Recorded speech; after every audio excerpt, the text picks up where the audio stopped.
At nakagala na naman nga ako ngayong gabing ito, hindi na nga araw dahil gabi na nga. Naghintayan pala kami kanina ni mama, natutulog kasi ako kanina ng hapon at hinintay ko ang gisingin niya ako pero hindi niya ako ginising. Hinihintay niya rin pala akong gumising at ayun, ginabi na nga kami sa pagpunta namin dito sa bazaar. Dahil nga matagal na nga ang bukas tong bazaar na to at nagkakaayaan na nga kami dito pero hindi matuloy-tuloy. Kasi nga punong-puno at punot-puno to.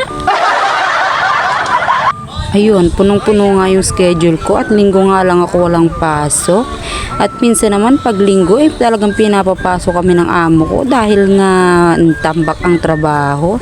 Pero ngayong linggo na to ay nagkaroon ako ng oras para nga samahan si motherhood dito sa bazaar dahil nga gustong gusto niya rin lumaya sa bahay at dahil nga naoperahan nga ang kanyang mga mata kaya nga ilang buwan din siyang nakatambay sa bahay at ayun nga ngayon nga lang siya ulit nakalabas.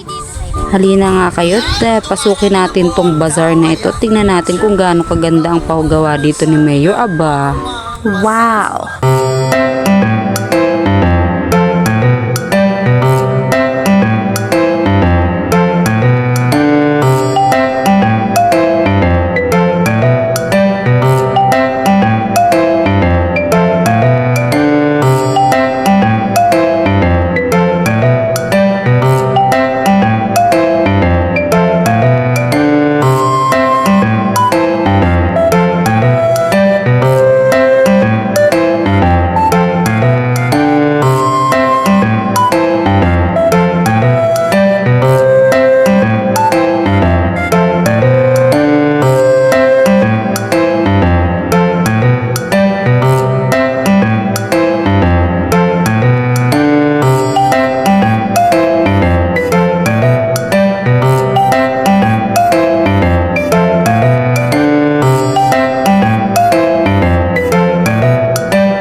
Dito nga nagkagulo-gulo na kami dahil nga si motherhood ay may nahanap na kamag-anak, char.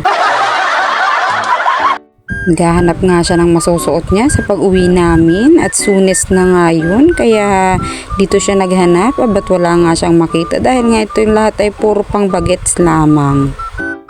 At natuwa talaga ako sa mga pailaw dito at mga pailaw lang talaga yung nagandahan ako dahil nga yung iba hindi naman kabago. Wala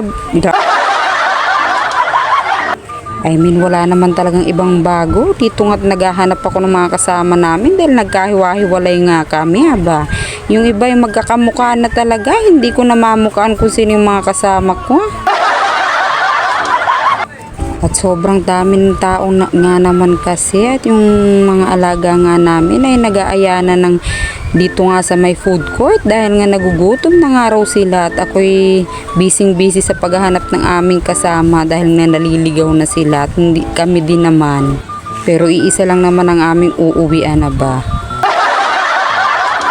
Dito nga binidyo call ko na lamang ang aking kapatid dahil nga hindi ko talaga sila makita at magkakamukha na nga sila ng ibang tao dito. At yun nga, sinabi ko nga nandito kami sa may siopaw at pumunta na lamang kayo dito kung nakikita nyo ang siopaw na arto. Sabi ko nga, hanapin niya na lamang yung pinakamagandang nakaupo dito. Aba, at ito na nga't nakita niya nga agad ako dahil ako nga raw ang pinakamaganda. Char! Siya, hanggang dito na lang. Bye!